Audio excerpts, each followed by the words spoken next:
Right, one of the advantages that we have of having some propagation benches in the glasshouse is that you can get your seeds going when it would be too cold to plant them outside.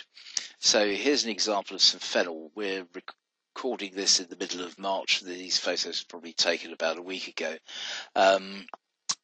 These fennel plants will have been started off about sort of 2 or 3 weeks before that, and it just gives you a feel that these will be ready to sort of plant out probably the beginning of April. And with fennel, you need to get them underway because they're susceptible to day length.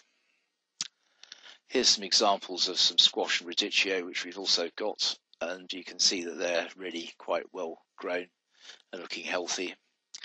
And here's a variety of tomato called Muscotka. We grow this quite a lot because we're in an area which is surrounded by common land, so we're a bit susceptible to fungal diseases and blight in particular. Now, this is a very, very early tomato.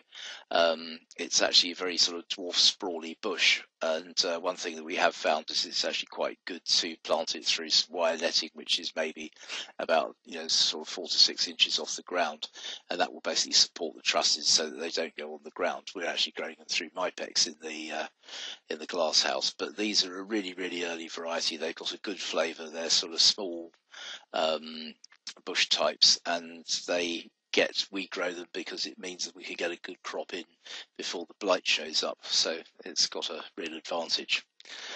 And just to, these have been planted out now, but these were some broad beans, which we grow quite a few in the glass houses, which I think we've talked about a bit before. So it just gives you a feel of how you can really use the tools that you have to get ahead.